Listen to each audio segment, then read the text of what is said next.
He stood at the door with a carry-on suitcase and his passport sticking out like a badge of betrayal. "Don't worry, Martha," he said, not even looking at me. "It's just for a few days. I want to see Messi play. This could be my only chance. You'll be fine." I wasn't fine.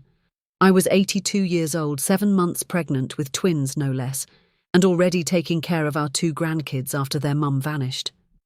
My legs were swollen like tree trunks, my hands trembled from arthritis, and my back ached from years of carrying burdens that weren't always mine.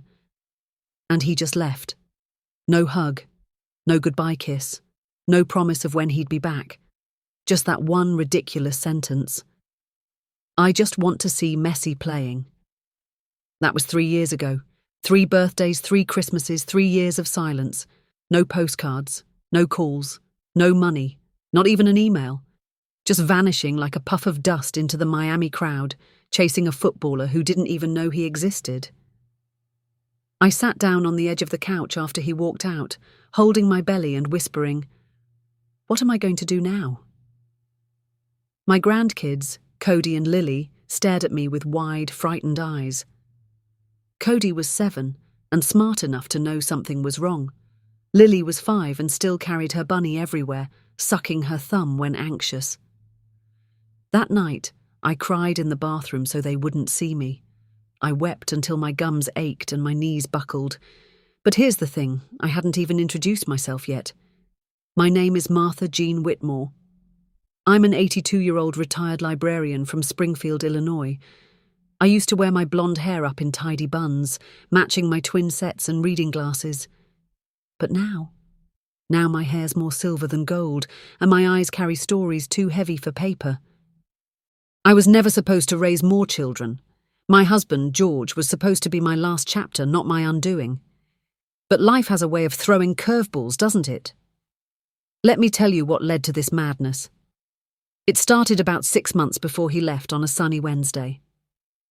George came home buzzing like a teenager, waving his phone in my face. "Martha, you won't believe it. They're coming. Messi's team. They're playing right here in the States." I remember blinking at him halfway through stirring my chili. "Who's Messi?" His jaw dropped. "Lionel Messi, woman. The GOAT. The greatest footballer of all time." I stared at him like he'd grown another head. We weren't sports people. We watched Jeopardy and Wheel of Fortune. But suddenly my 84-year-old husband was acting like a high schooler with a celebrity crush. At first I brushed it off. Old folks need hobbies, I thought. Maybe it'll get him walking again. Maybe it'll cheer him up. But it wasn't a hobby. He started joining Facebook groups. He stayed up all night watching Argentine matches and memorizing stats like his life depended on it. He even started working out again, doing sit-ups on the living room rug in nothing but socks and boxers. I nearly called the paramedics the first time. Then came the obsession. He ordered Messi shirts, 8 of them, blue and white, framed posters, scarves. He even named our Wi-Fi Messi is God 10. I should have seen the red flags. Then one day he casually dropped the bomb. "I'm entering a contest to win a trip to Miami to see Messi live. If I win, I'll go for just a week. It's harmless." I remember laughing. "George, you haven't left the state in 20 years. He winked. "Time for a new adventure, darling." Well, guess what? He didn't win the contest, but he bought a ticket anyway, with our savings. Our savings. He drained the joint account, left me with $32 and a pregnancy belly I could barely balance. The day before he left, I begged. "George, please, I can't do this alone. The doctor said my blood pressure's too high. Cody's got that school meeting next week and Lily wet the bed again last night. I need you." He didn't meet my eyes, just zipped up his suitcase and said, "I love you, Martha, but I need this." I collapsed on the porch when the Uber drove off. And that's when my neighbour Linda came over with a glass of lemonade and whispered the one thing that still haunts me. "Honey." I saw his Facebook post. He's not just going to see Messi. "What do you mean?" I asked, wiping tears from my cheek. She hesitated. "He tagged a woman, said he was meeting her, someone named Tina from Tampa." I felt like my lungs stopped working. "Tina?" he never mentioned Tina. Was Messi just an excuse? Was he having an affair? The babies inside me kicked like they could sense the storm brewing. I felt dizzy. My vision blurred. My knees gave out, and Linda caught me before I hit the porch steps. And then everything went black. When I opened my eyes again, I was lying in a hospital bed. A sharp smell of antiseptic filled the air. The fluorescent light above me buzzed faintly, like it was struggling to stay alive, just like I felt. Linda sat beside me, clutching my purse and one of Cody's colouring books. "You fainted, sweetheart," she said, her voice soft but tight with concern. "They said it was high blood pressure, stress. The babies are okay, but they need you to stay calm." Calm? How was I supposed to stay calm when the man I loved, the man who held my hand for 50 years, just left me with 2 grandkids and a belly full of babies, all to chase a football player and a woman from Tampa? I turned my face to the wall and closed my eyes, trying not to scream.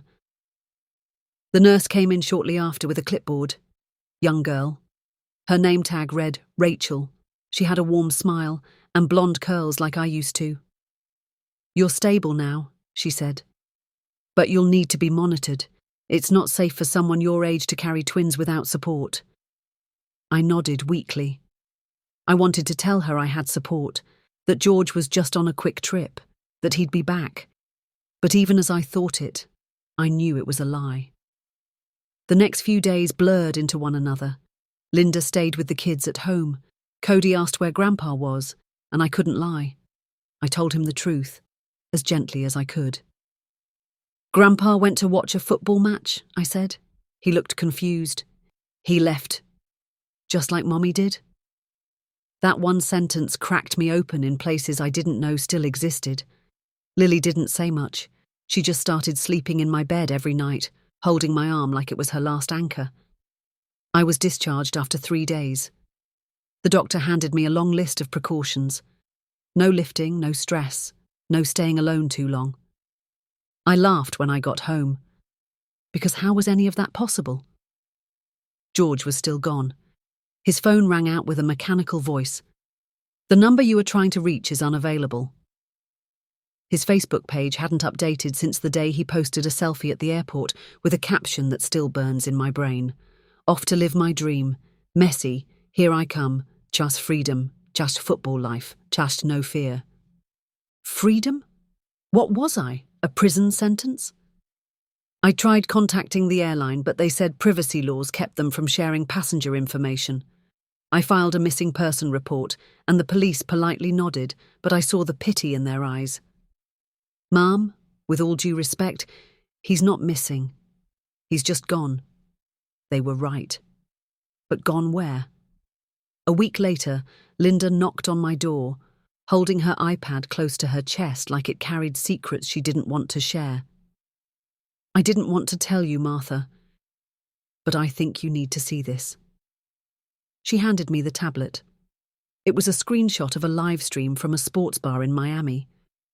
There he was, George, wearing his blue and white Messi jersey, surrounded by drunk fans laughing like he'd found the fountain of youth, and standing beside him, a tall woman with bright red hair and a drink in each hand. They kissed, right there on camera, in front of everyone.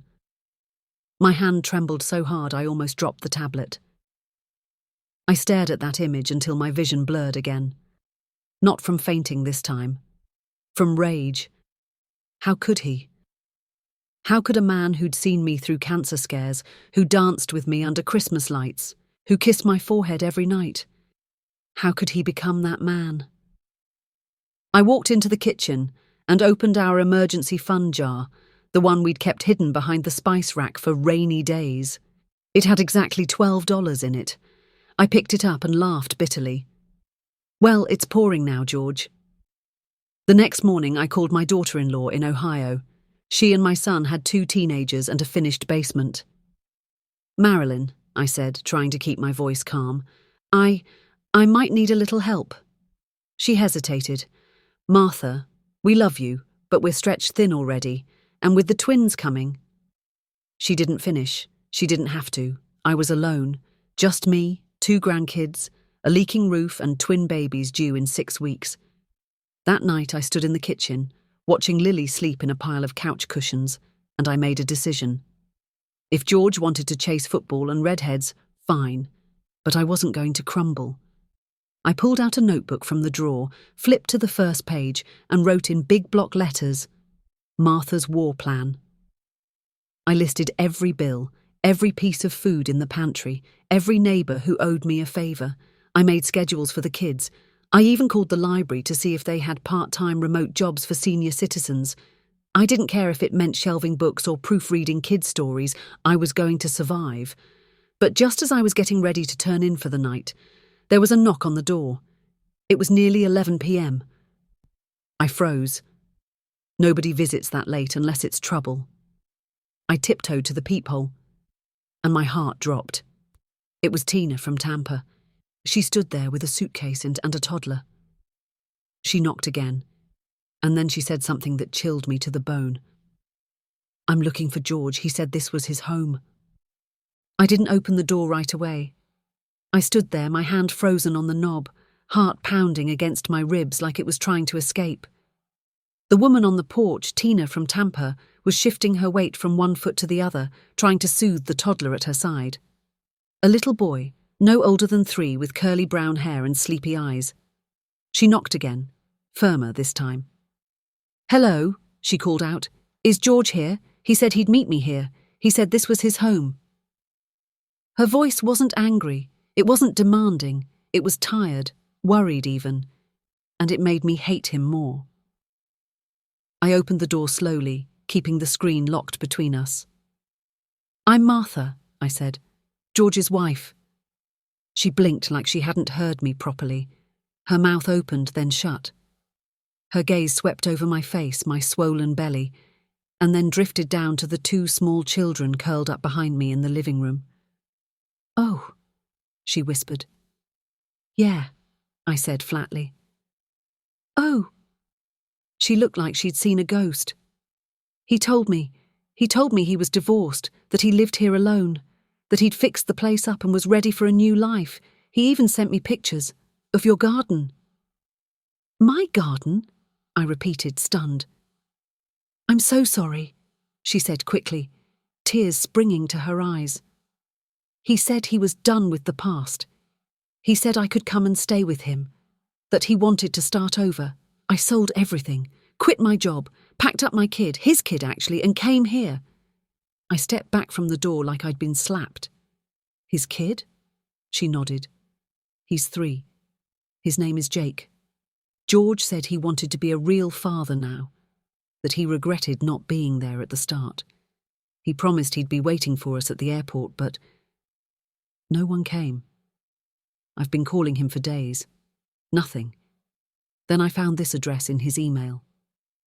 I opened the door all the way and stared at her, at the toddler, at the suitcase. My knees nearly gave out again. George hadn't just run from me. He'd run from her too. He was collecting lives like baseball cards, telling lies so effortlessly it made my skin crawl. Come in, I said finally. You both look cold. She hesitated. I can't impose. You're not. He did this to both of us. She stepped inside. I got her a blanket and a cup of tea. Jake settled on the couch next to Lily, who stared at him wide-eyed. Tina sat at the kitchen table and burst into tears. We talked for hours. She was 39, used to work as a waitress in Tampa, met George at a beach diner where he claimed to be a retired business consultant looking for peace. He'd swept her off her feet with stories about travelling the world, raising his kids alone, building his dream home up north. I told her the truth. George had never left Illinois. He hadn't raised anyone, I did. And the house she thought was his dream home? He couldn't fix a toaster without calling a neighbour. By 3 a.m. she had fallen asleep at the table, her head resting on her arm. And I sat across from her staring at the baby boy, George's son. He looked nothing like George. He had Tina's nose and dark lashes, and he was drooling on one of Cody's picture books. And yet, I couldn't hate him. He was innocent. Just like the babies inside me. I got up, covered Tina with a quilt and tiptoed to the living room, but as I passed the front window, I noticed something strange. A shadow across the street. A figure standing still, watching the house. My heart jumped. I turned on the porch light and the shadow bolted. It was too dark to see a face, too quick to catch. But something about the shape of the man's back made my skin crawl. Was it? Could it be him? I didn't sleep that night. The next morning I called Linda. "We have a situation," I said. Within an hour she was over, with donuts, flashlights, and her husband Dennis, who brought a baseball bat. Dennis was a retired mailman with arthritis and bad knees, but that didn't stop him from checking every inch of my property. We didn't find anything, but that didn't ease the chill down my spine. I called the police and filed a report. Again. And again, they were polite but unhelpful. "Ma'am," the officer said, "if you see this man again, do not approach. Call us. We'll send someone right away." "Will you arrest him?" "If he trespasses again, yes. But we can't arrest someone for standing on a sidewalk." I hung up and nearly screamed. By now the news had reached the church group, the neighbourhood, and even my old book club.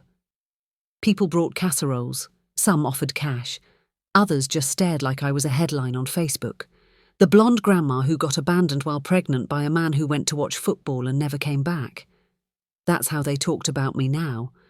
But I wasn't interested in pity. I was interested in answers. So I did something I never thought I'd do. I created a Facebook account. My fingers trembled as I clicked sign up. My profile picture was a recent one Linda had taken of me and the kids in front of the Christmas tree. I typed out a single post. "If anyone has seen or heard from George Whitmore, last seen boarding a flight to Miami to watch Messi, please message me.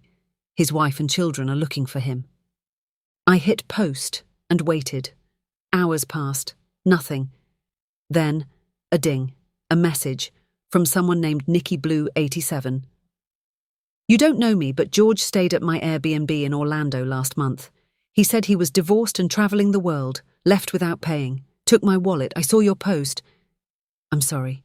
He's a con." I stared at the screen, my heart thudding in my chest. Then another message came in. This one from someone in New York. "Hi, Martha. Your husband rented my cousin's car and disappeared. He left a child behind. Said he'd be back in an hour. That was 3 weeks ago." And another. "He stayed with me. Told me he was widowed. I'm so sorry. I think he's dangerous." And just like that, the truth spilled in from everywhere. George wasn't just chasing football. He was chasing escape. He'd been living a double, triple life.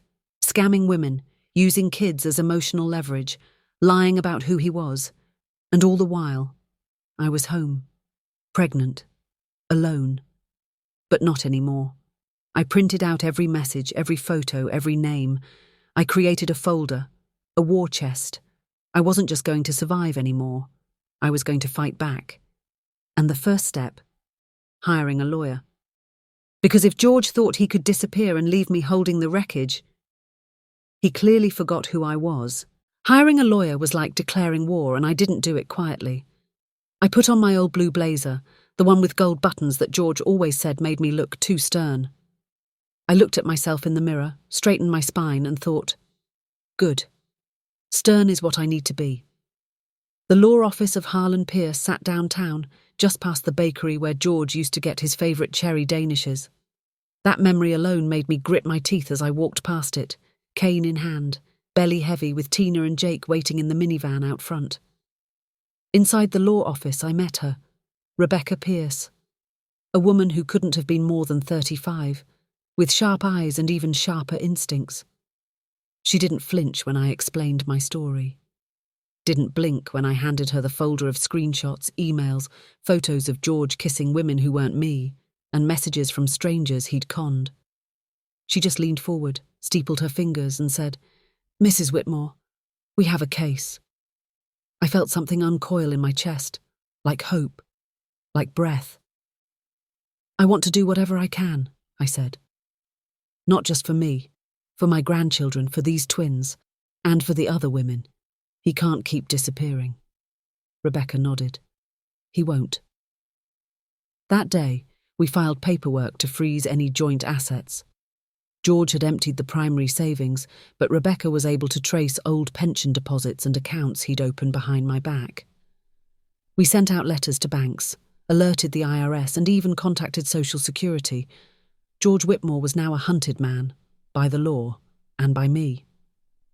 That night, I returned home to find Cody sitting at the dining table with a crayon drawing. He looked up at me and said, "Grandma, I drew you fighting a dragon." And there it was. A shaky little stick figure version of me, with grey hair, holding a sword twice her size, standing in front of 2 children and a pregnant belly, facing down a huge green monster labelled Daddy George. I laughed and cried at the same time. "You think I'm strong?" He nodded seriously. "You're stronger than a dragon." I taped that drawing to the fridge and kissed his forehead. "Then I'll slay this one for you, sweetheart." But as if on cue, there was another knock on the door. This time, it wasn't Tina. It wasn't George. It was Child Protective Services. A stern woman with grey slacks and a clipboard stood on my porch. She didn't smile. "Mrs. Whitmore, we received an anonymous report about your household, 3 minors, 1 elderly guardian, allegations of neglect." My knees buckled. "No," I whispered. "No, no, no. I'm going to need to come in and look around." Tina rushed to the door. "What is this? We're doing our best." The woman cut her off. "It's just a wellness check, ma'am." Cody and Lily peeked from the hallway holding hands. Jake was on the couch, sleeping with a pacifier in his mouth. The caseworker walked through slowly, scanning everything. The cracked ceiling paint, the clutter of toys, the pile of dishes I hadn't gotten to, the bottles of prenatal vitamins. "Who else lives here?" she asked. "Me," I said. "Tina and her child are temporary guests." "And the babies?" I placed my hand over my belly. "They're mine." She wrote something on her clipboard. "You're over 80? I straightened, and still more capable than most. She gave me a tight smile and asked if I had a legal guardian appointed. I showed her my hospital records, my plan for hiring a nanny with what we could recover financially, and the steps I was taking through my lawyer. "I'm doing everything I can," I told her. "The father abandoned us. We're not the criminals here." She nodded. "I believe you, but I have to file the visit. There will be follow-up." After she left, Tina looked like she was going to vomit. "He did this. He called them, didn't he?" I sat down on the couch slowly. "That, or someone who wants me to stop digging." Because I had been digging. Hard. While Tina helped with the kids, I spent every night online in forums, following breadcrumbs left by women like me. Turns out George had used aliases before. Greg Warren, Thomas Blake, even Dr. Whitmore. Each name came with a trail of chaos. One woman in Dallas said he proposed to her and vanished the night before the wedding. Another in Georgia said he rented a house for 6 months and paid for one, then vanished, leaving her to deal with the eviction. But then, I got a message from a woman named Rochelle, older, maybe in her 70s. Her message read, "I saw your post. I knew George when we were kids. We dated in high school. He was charming even back then. He always wanted more than he had. If he's resurfaced, he'll come back to you when he's desperate. That's how he works. He always returns to the well he poisoned." That phrase haunted me. Returns to the well he poisoned. Later that night, I stood in the kitchen making macaroni for the kids when I heard it again.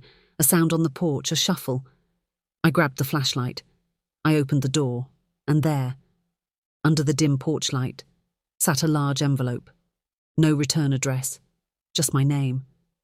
I picked it up slowly, hands trembling. Inside were baby photos of Jake, of George holding him in a beach chair, of George with another woman, not Tina, a third, and a note. One line. "You should have let me go. Now they'll come for the kids." My breath caught. "Who?" I whispered. Suddenly, there was a scream from inside. Tina. I dropped the envelope and ran. She stood in the living room, staring at the window. The glass was cracked. A rock lay on the floor, wrapped in duct tape, and written across the tape in bold black letters were the words, "Leave it alone or lose everything." For a long moment, no one moved. The rock sat in the centre of the living room like a bomb, ordinary but heavy with threat.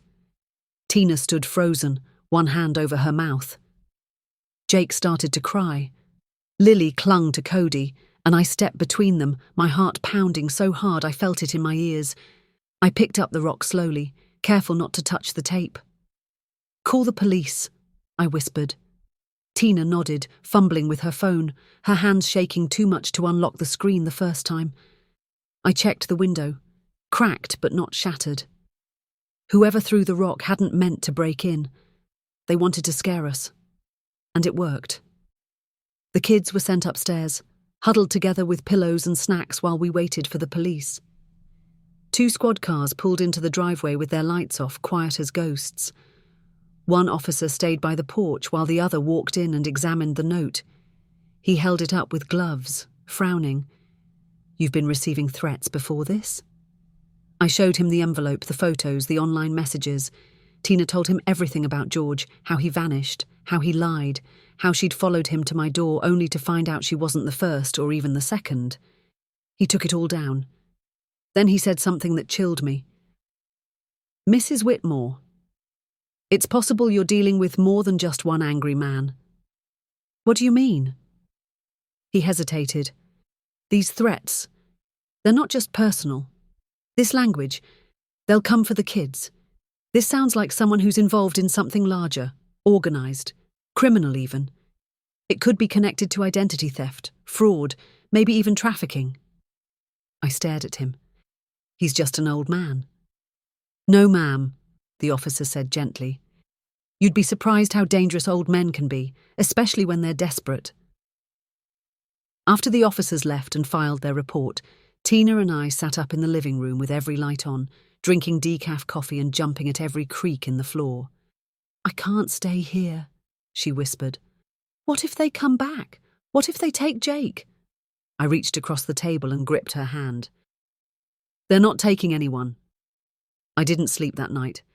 Instead, I packed a diaper bag, a backpack for each child, and an emergency envelope of cash and IDs. I taped a phone charger and a flashlight to the inside of my coat.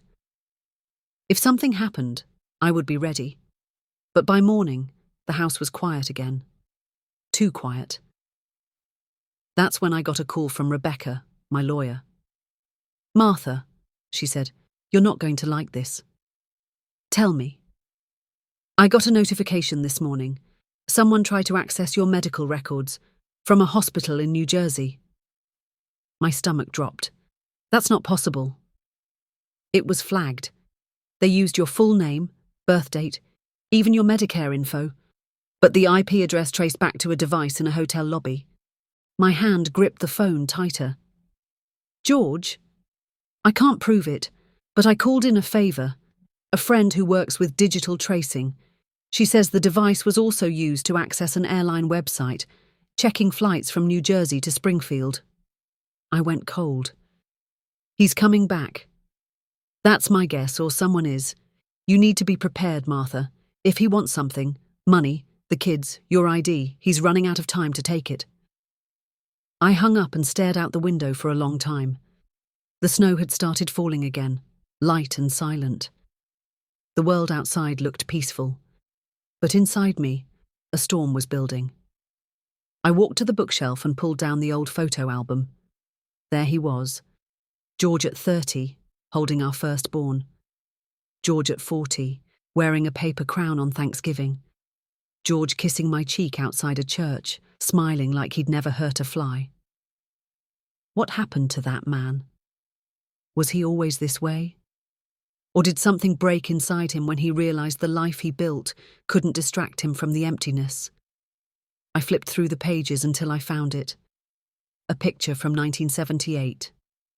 George and I standing in front of this very house, keys in hand, young and clueless and in love. I ripped it out. Not out of spite. Out of finality. That man was gone. If he came back now, he wouldn't be coming for redemption. He'd be coming for whatever was left, and I wasn't about to hand it to him. The next day, I made 2 more calls. The first was to a retired detective I'd known from church, Walter Benton, now running private security consultations. I told him everything. By the end of the call, he said, "Martha, I'm going to park outside your house for the next week, free of charge." The second call, to a woman named Rochelle, the high school sweetheart who messaged me weeks ago. "Rochelle," I said, "did you mean it, that he always returns to the well he poisoned?" "Every time," she said softly. "But don't let him drink this time, Martha. Poison the well first." I didn't sleep much that night either, but around 4 a.m. I had an idea. A trap. I wouldn't run, I wouldn't hide. I'd use his lies against him. I opened Facebook, created a post. "George Whitmore, your family misses you. Come home. Let's talk. I forgive you. Let's fix this. Martha." Within an hour, it had been shared 200 times. Within 3, I got a private message from an anonymous account. No profile photo, just 4 words. "I'm already outside." Gee! I jumped to my feet, ran to the window, and there, beneath the street lamp across the road, stood a man. Thin, hooded, hands in his pockets, watching, waiting. The porch light flickered, and that's when I realized he wasn't alone. Another figure stepped from behind the tree, smaller, slender, female. I didn't blink. Couldn't. I stood at the window, heart hammering in my chest as the 2 shadowy figures stared at my house. One, tall, slouched, was unmistakably George. Even from across the street, I recognized the way he leaned slightly on one hip, hands deep in his coat pockets like he was pretending not to care. The other was a woman, younger, red hair, and she was smiling, not kindly, not nervously, smiling like she knew something. My phone buzzed in my hand. A message from Walter, the retired detective parked just down the street. "I see them. Don't open the door. I'm approaching." I texted back, "Get pictures, and be careful." My fingers trembled, but I stepped back from the curtain and whispered down the hallway, "Tina, get the kids in the basement. Now." She didn't ask questions. She must have seen my face. Within minutes, she had Jake, Cody, and Lily bundled in blankets and heading to the back stairs, a flashlight in one hand and pepper spray in the other. I locked the front door and turned off the living room light. Outside, I saw Walter exit his car. He walked slowly toward George and the woman. I opened the window just a crack, enough to hear. George's voice was lower than I remembered, not soft, more like worn out. "Why are you here?" Walter asked calmly. George smirked. "It's my house." "No, sir, it isn't. You abandoned it, abandoned your wife, your grandkids. You don't get to claim it anymore." The redhead spoke then. "We're not here to cause trouble. George just wants to see his kids." His kids. I nearly choked. He'd abandoned 6 children in total now, by my count. 2 in my womb, 2 grandkids, Tina's son Jake, and now this mysterious ours he claimed to care about. Walter didn't flinch. "Turn around, both of you. I'm calling the sheriff. You're trespassing and under investigation for fraud and child abandonment." But George didn't move. He raised his voice. "Martha, I know you're in there. I came to make things right." I stood frozen behind the curtain. "Please," he shouted. "I just want to see my kids." Then the woman added something I didn't expect. "You're carrying his twins, right? That makes me their stepmother." I shoved the window closed. The nerve. The filthy gall of them to stand on my lawn and claim ownership over the lives they abandoned, manipulated and threatened. I opened the door then, not all the way, just enough for them to hear me. "Stepmother?" I called. "Honey, you won't even be in their footnotes." George stepped forward, hand raised. "Martha, please, I've changed. I've made mistakes, I know that." "No," I interrupted. "Mistakes are when you leave the oven on. You made choices." Walter moved between us, motioning for me to go back inside. I did. 10 minutes later, the cops arrived. George and the redhead were escorted to the squad car, not arrested, just removed. But before he left, George looked over his shoulder and said, "This isn't over, Martha." I didn't respond, because I already knew. The next few days were tense. Tina barely slept. The kids didn't want to leave the basement. I kept a baseball bat by the couch and started locking every window at night. But George's threat echoed in my mind. This isn't over. And he was right, because the next bomb he dropped wasn't physical, it was legal. A letter arrived from the courthouse. George Whitmore was suing me for custody, not just of his children, the twins I was still carrying, but for guardianship of Cody and Lily too.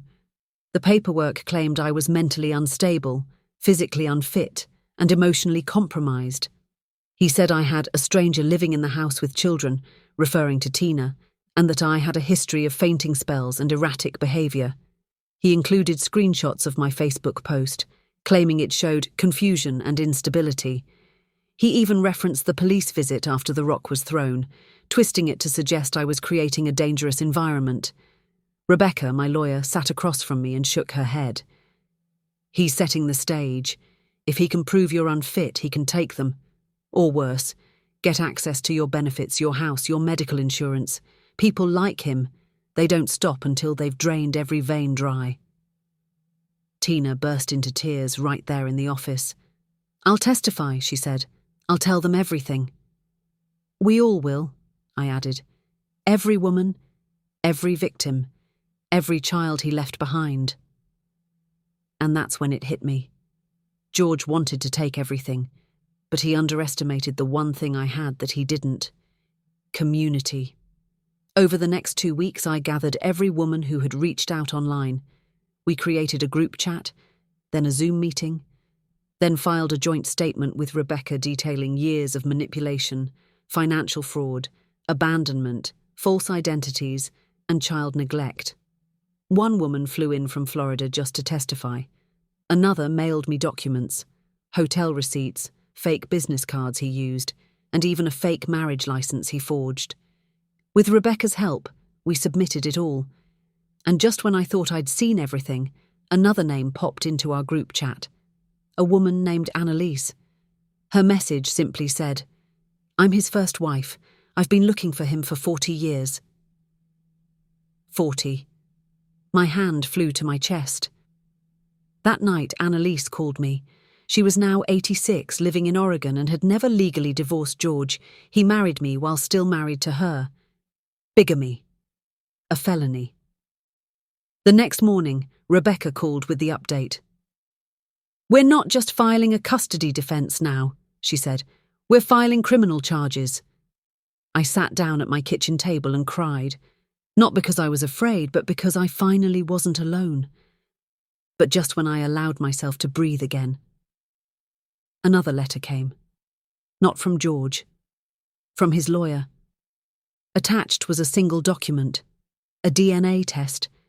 It claimed that the twins I was carrying weren't his, that I had deceived him, and he was the victim. I stared at the letter like it was written in fire. A DNA test? How could there be a DNA test for babies that hadn't even been born yet? Rebecca rushed over within the hour. I handed her the envelope with shaky fingers, my mouth dry, my heart slamming against my ribs. She flipped through it, her brows furrowing. "This doesn't make sense. He's claiming prenatal results. But unless he stole a sample from one of your doctor visits, there's no way he could have gotten this." "I've only had 2 checkups," I said, "and they were at the local clinic, always with the same OB-GYN, Dr. Ellis. I don't even leave the building with anything other than vitamins and an ultrasound photo." Rebecca narrowed her eyes. "Then this test is fake." "But why? Why would he do this?" She looked at me gently, but with a hard edge underneath. "Because he knows his time is up. If he can't win sympathy by being a charming, grieving father, he'll switch tactics and paint you as the liar." "He wants to flip the narrative," I muttered. "Exactly. He wants the court to believe that you are the manipulator, that you cheated, or that you're mentally unstable and imagined the whole relationship. And if he can cast doubt on your story, he can delay the custody trial and buy himself time to disappear again. I sank into the kitchen chair. My bones were tired, my belly was heavy. But my soul, that still burned. We had to act fast. That afternoon, Rebecca filed an emergency injunction against George for harassment and defamation. At the same time, she subpoenaed Dr. Ellis to testify in court regarding the legitimacy of my prenatal records and any attempts made to access them without consent. Within 48 hours, the doctor called me. "Martha," she said, "I don't know how, but someone posed as your husband and requested copies of your tests. They had your insurance ID, your Medicare number, and even the password to our patient portal. Did you release anything?"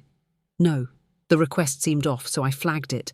But this isn't just impersonation anymore, it's medical fraud." The weight of it all made my fingers tremble. George hadn't just abandoned me, he was actively trying to erase me. Tina and I worked around the clock, compiling photos, receipts, videos, even voice recordings from George's old phone, which by some miracle I still had access to through our shared cloud account. In one video clip dated 3 months before he left, George was in our living room, holding Lily on his knee, looking straight into the camera. "I don't care what anyone says," he chuckled. "I'll raise these kids with you, Martha. You're the strongest woman I know." That clip became the centerpiece of our defense. Still, I didn't sleep. I lay in bed each night with my hand on my belly, whispering stories to the twins, telling them about the garden I'd plant in spring, about how Lily sang off-key lullabies, about Cody's dragon drawings. I promised them they'd be born into love, not fear. And then came the hearing. It wasn't the full custody trial. That would come later. This was an emergency session to address George's harassment and his claim that the twins weren't his. I wore a simple grey dress with my mother's silver brooch pinned over my heart. George arrived wearing a cheap suit and sunglasses. The redhead wasn't with him this time. He looked older, worn and jittery, like the lies were finally weighing more than the truth. When the judge asked if he had evidence to support the DNA claim, George's lawyer handed over the test. Rebecca stood. "Your Honour, we've confirmed that this document is fraudulent. The lab listed does not exist. The signature at the bottom belongs to a veterinarian in New Mexico, not a licensed physician." Gasps fluttered through the courtroom. George squirmed in his chair. Rebecca wasn't done. "We've also confirmed attempts made to hack into my client's medical records. Additionally, George Whitmore is still legally married to another woman, making his marriage to my client unlawful. We have proof of bigamy, fraud, and abandonment." The judge leaned forward. "Mr. Whitmore, do you have anything to say in response?" George stood slowly. His voice was quiet, barely a whisper. "I just wanted to see my kids again." Rebecca shook her head. "You never asked to see them, sir. You asked to take them. There's a difference." The judge ruled immediately. Restraining order, granted. Custody rights frozen. Criminal charges, pending. As George was escorted out of the courtroom, he looked back one last time, and for a split second, I saw the truth in his eyes. He knew he'd lost, but it wasn't over yet. Because that night, my water broke. I screamed for Tina, who rushed in from the kitchen, already dialing the hospital. My bag was packed. I'd been ready for weeks, but nothing could have prepared me for the panic I felt as contractions racked my body like lightning bolts through my spine. Walter drove us. It was snowing again. The streets were slick and the pain came faster than I expected. I clutched Tina's hand so hard I left marks on her skin. At the hospital, nurses scrambled as I was wheeled in. "Patient is 82, full term with twins under extreme stress, high risk. Notify Dr. Ellis immediately." I drifted in and out of consciousness. I remember bright lights, voices, Tina's crying, and then silence. Hours passed, then 2 tiny cries, one after the other, boy and girl, healthy, breathing, alive. I named them Hope and Victor, because that's what we had left and what we'd finally gained. When I held them for the first time, I wept. Not from pain, not from fear, but from relief. We'd made it. We were a family. But then, as the nurse wheeled me back into recovery, she frowned and held out a clipboard. "Mrs. Whitmore, you have a visitor." "Who?" I asked, confused. "Her name is Annalise. She says she's George's first wife, and she's not alone." I blinked. "Who's with her?" The nurse hesitated. "His son." Annalise stood in the doorway like a ghost from a life I'd never lived. She wore a long brown coat dusted with snow, her white hair neatly tucked into a bun. Her eyes, pale, almost silver, were tired, but sharp. She carried herself with dignity, like a woman who had survived more winters than she could count and still stood tall. Beside her, the young man looked nothing like George. Tall, broad-shouldered, brown-skinned, with a trimmed beard and eyes that burned with quiet fury. He held a folder in one hand and nodded at me once, respectful but tense. Annalise stepped forward, her voice steady. "I'm sorry to come like this, but I thought you'd want to hear it in person."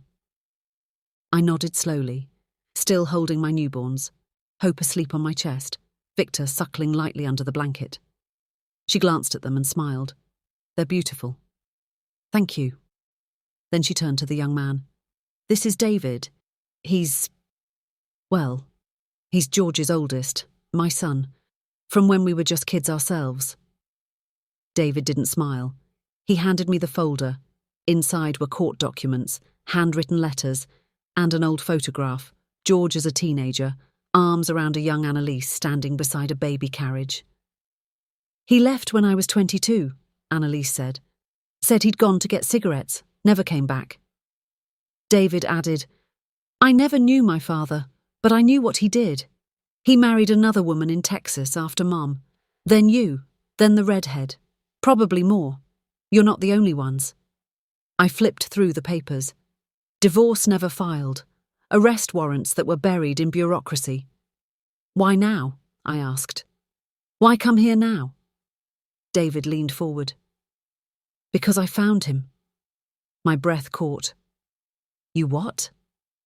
"I found him. Last week, in Ohio. He'd checked into a small hotel using the name Thomas Wells. I followed him, watched. He was trying to sell off stolen property, jewellery, electronics, even fake IDs. Annalise placed a hand on her son's arm. "He's not just a liar anymore, Martha. He's dangerous and desperate." David continued. "I went to the local authorities. They didn't listen at first. But I got enough on him to reopen the bigamy charges. The fraud, too. If you testify, and if the other women do, he'll be locked up for good." I looked down at my children, these little bundles of warmth and life and light, and then at Tina, who stood behind me, pale but calm. "We'll testify," I said. The following week became a whirlwind. Court dates were scheduled, depositions taken.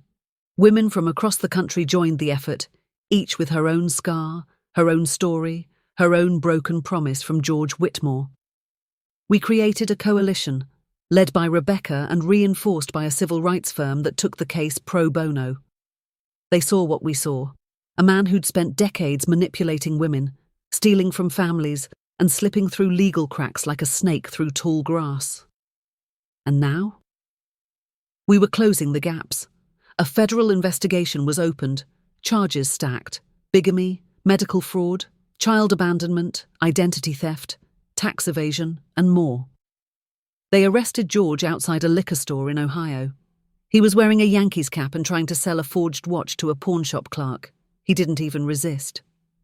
Tina and I watched the news clip together. He looked old, weak, nothing like the man who'd once slammed the door with, "I just want to see Messi play" on his lips. Tina whispered, "That man doesn't even look real anymore."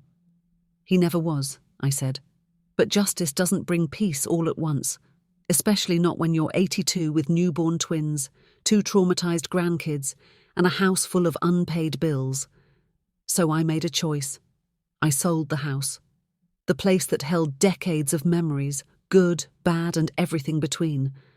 The porch where I kissed George for the first time. The kitchen where I found out he left. The living room where a rock shattered our calm. It was time to let it go. With the proceeds, I bought a smaller home in a quiet neighbourhood near Tina's new job. She got hired as a caregiver at a local hospice. She said taking care of people who were nearing the end made her more grateful for new beginnings. David visited often, not out of obligation, but because he wanted to. He played with Cody and taught him how to draw with charcoal pencils. Lily adored him. She called him Uncle D. And the babies? Hope and Victor grew stronger every day. At night, when they'd fall asleep on my chest, I'd whisper stories. About strength, about survival, about choosing love even when everything inside you feels like giving up. I no longer waited for apologies from George. I no longer needed closure from a man who had spent his whole life fleeing from truth. Instead, I built something better. Stronger. Something he could never destroy. But just as I began to breathe again, a letter arrived. From a woman's prison in Louisiana. It was addressed to me. And the sender's name. Tina's real mother. The envelope was creased and stained, as if it had travelled through time itself. The return address listed Louisiana State Correctional Facility. The name printed on the top corner in small, sharp letters was Darlene May Whitfield. I turned it over in my hands again and again, my fingers trembled. Tina stood in the hallway, bouncing Hope lightly against her shoulder, completely unaware of what I was holding. "Tina," I called gently. "Can we talk?" She walked in, brow furrowed. "Everything okay?" I handed her the letter.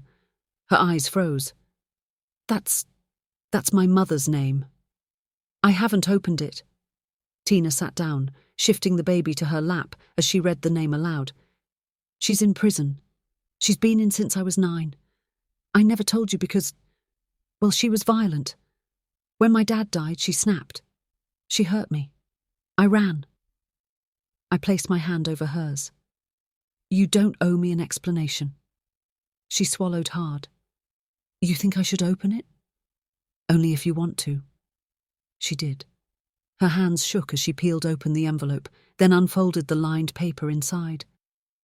I sat beside her in silence, listening to the rise and fall of her breath as her eyes moved down the page. Finally, she whispered, "She says she's dying. Liver failure. Less than a year to live." I waited. She saw my name in the news. From George's trial. Somehow. I guess the prison gets TV. She said, "She saw me standing with you, holding Jake. She said she didn't recognize me." Tina wiped her eyes. "She wants to meet, said she needs to say something to me before she goes." "What are you thinking?" I asked. She looked up. "I'm scared, but I need to hear it, even if it's awful." "Then we go together." We drove down to Louisiana 2 weeks later. Cody and Lily stayed with David. The twins came with us. I figured if Tina had to stare down her past, she shouldn't have to do it alone. And besides, Hope and Victor had a knack for softening any room they were in. The prison smelled like bleach and iron. The visiting area was cold, but the guards were kind. One led us to a private booth and told us we had 20 minutes. Darlene was wheeled in. A thin woman, her skin papery and pale, eyes sunken but alert. Her hair was nearly white. Her arms trembled as she adjusted her oxygen tube. The moment she saw Tina, her eyes filled. She tried to stand. Tina rushed over and gently helped her sit. There were no screams, no accusations, just tears. Darlene whispered, "I wasn't made for motherhood, but I never stopped being your mother." Tina's jaw clenched. "You hit me." "I know, and I paid for it, but the worst punishment wasn't prison. It was knowing you might grow up to be like me." Tina leaned in. "I didn't. I became better. Because of you." For the first time, I saw Darlene smile. Tina held her hand. "You have grandchildren," Tina said softly. 3 of them. And a woman who saved my life. Her name's Martha." Darlene looked at me. "Thank you. For being her real mother." I nodded, tears pooling. "It's been my honor." Before we left, Darlene asked to hold one of the babies. Tina placed Victor in her lap. She wept into his little jacket, whispering, "You won't grow up in anger." It was more of a prayer than a promise. Back home, life moved forward. George was sentenced to 15 years in federal prison. He didn't fight it, didn't even speak during the hearing. He just stood there in that same sagging suit, surrounded by every woman he'd wronged, every child he'd forgotten. The courtroom was full, not with hate, but with healing. I stood before the judge and said, "I don't want vengeance. I want protection. For every woman he made feel invisible, for every child he left behind, for every lie he told to feel bigger than he was. Let this sentence remind others that abandonment leaves scars, but survival leaves a legacy." The courtroom clapped, not loud, but long. I now live in a warm little cottage surrounded by sunflowers and lavender. Hope loves crawling across the wooden floors. Victor says Nana before Mama, much to Tina's annoyance. Cody's art was featured in a statewide student exhibit. Lily wants to be a nurse. David bought the house next door. He calls every morning just to say, "Need anything, Ma?" And Tina's working full-time at the hospice centre and starting a blog about motherhood and healing. She gets messages from women around the world who see her story and say, "If you can survive it, maybe I can too." Sometimes at night, I sit on the porch, wrapped in my shawl, sipping chamomile tea while the babies sleep. The sky stretches wide and open above me. There's no door slamming, no footsteps walking away, no shadows lurking under street lamps. Just peace. One evening, I opened my old journal and wrote a final line. He left to see Messi. He missed everything that mattered. Then I closed the book and began another. 6 months after George's sentencing, the house had grown quieter but never lonely. Hope and Victor had just learned to walk, well, wobble, with Victor always a step behind his sister, grunting with effort while Hope giggled like she was already 10 years older. Every corner of the house had become a memory in the making. Little fingerprints on the glass, spilled applesauce on the rug, late-night lullabies sung half asleep by Tina or me. Yet even with the joy, the shadows lingered. One night, I was folding laundry when I found Lily crying softly behind the couch, clutching her stuffed bunny. I knelt beside her gently. "Sweetheart, what's wrong?" She didn't answer at first. Then she whispered, "If he comes back, will he take us?" The hair on my arm stood on end. "No, baby," I said, pulling her into my arms. "No one's taking you from here, ever again." "But he tried." "Yes," I said, "and we stopped him, together." That night I stayed beside her bed until she fell asleep. The next morning I made a decision. I called Rebecca. "Let's make it official," I said. "I want to adopt them." The paperwork took weeks. Meetings with social workers, follow-up interviews, home inspections. At 83, most people would have laughed at the idea of adoption, but not the judge who finally signed the papers. "You've done more for these children than most people do in a lifetime," she said. "They're yours." The day the final adoption papers arrived, Cody hugged me so tight I thought my ribs would crack. "Grandma," he whispered, "does this mean we get to stay forever?" I kissed his forehead. "This means you get to belong forever." But peace has a funny way of stirring things up just as you're starting to relax. That evening, as we gathered in the backyard for Tina's birthday, balloons, lemonade, a cake Lily had half frosted with sprinkles, I noticed a car pulling into the driveway. I didn't recognize it, neither did Tina. Out stepped a sharply dressed woman in her late 50s, dark glasses, a pearl brooch and a large black tote. She approached with calm, calculated steps. "May I help you?" I asked, standing protectively between her and the porch where the children sat. She extended her hand. "My name is Susan Garvey. I'm a representative from the Lionel Messi Foundation. We all froze. Tina blinked. I'm sorry. What? She smiled. I know this sounds strange, but a news producer forwarded your story to us. The court case, the pregnancy, your husband's obsession with football, the quote about missing everything that mattered. She reached into her tote and handed me a thick envelope. Inspired by your resilience, the foundation would like to support your family. A donation has been made in your name to women's shelters in Illinois and Louisiana. Additionally, a private education fund has been opened for your grandchildren and your great-grandchildren, fully covered, no expiration. I didn't know what to say. Tina's mouth hung open. Is this real? Susan nodded. You weren't the only one he hurt, but you were the only one who turned that pain into purpose. I looked down at the envelope, then at the children. Victor toddled forward, pointing at Susan's shoes and saying, "Shiny!" We all laughed through our tears. Sometimes healing doesn't come in waves. Sometimes it arrives in envelopes and toddlers' voices. The next week, Tina launched a podcast, Mothers by Fire, featuring stories of women over 50 who had raised children in chaos and still found grace. She interviewed hospice workers, foster mums, grandmothers raising their second generation. The podcast spread like wildfire. She was invited to speak at conferences.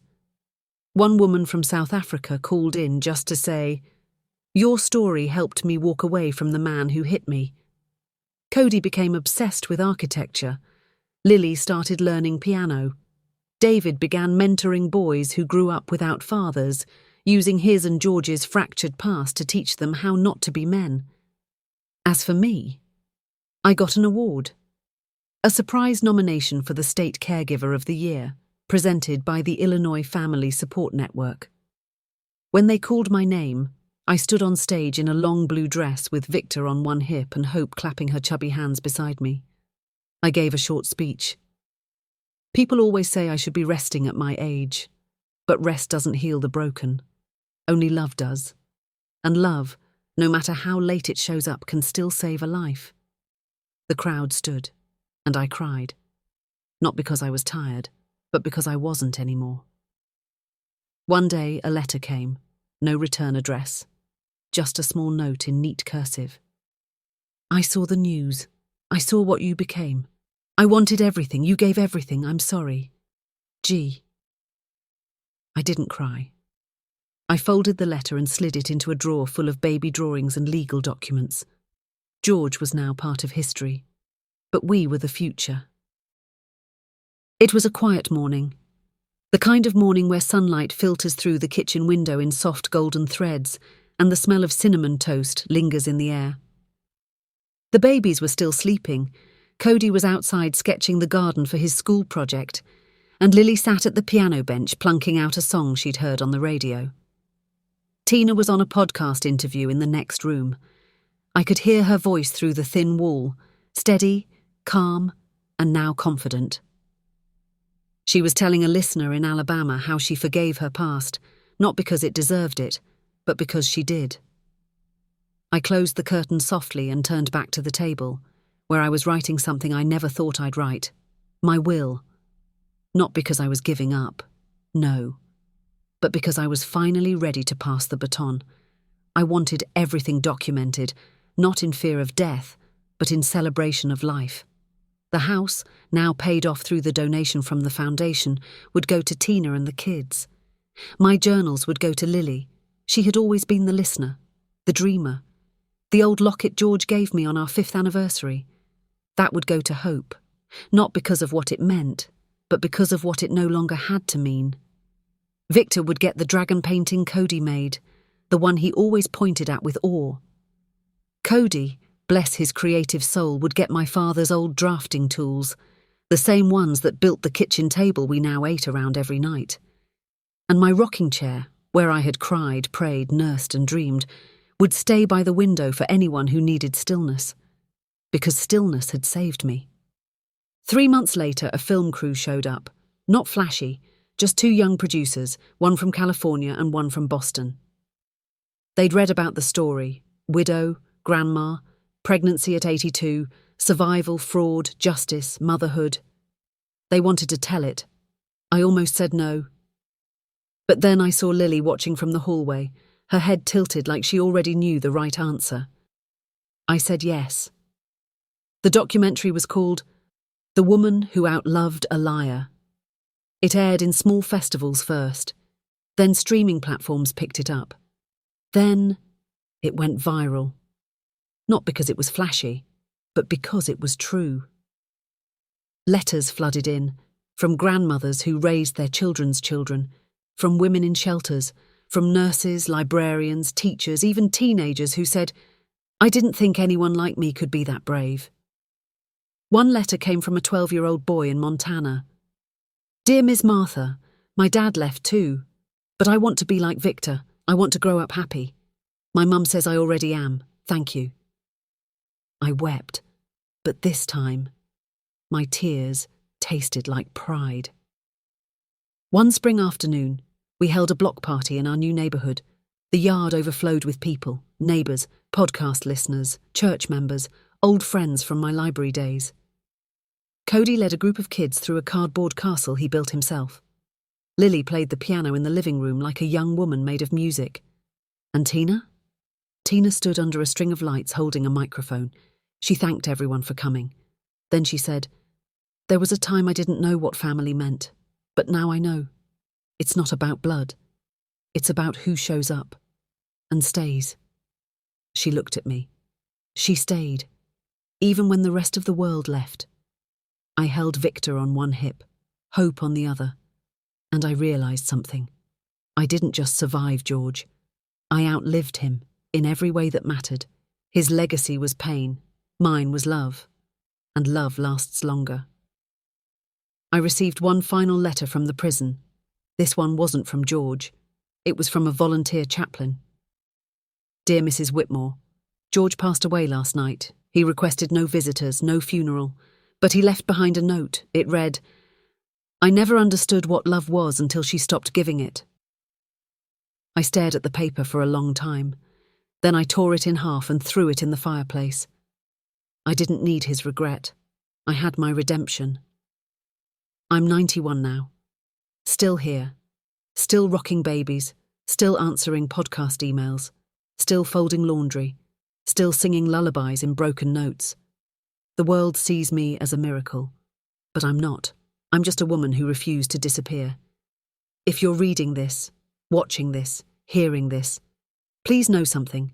It is never too late to reclaim your voice. You can be 80, you can be broken, you can be buried in lies, and still rise.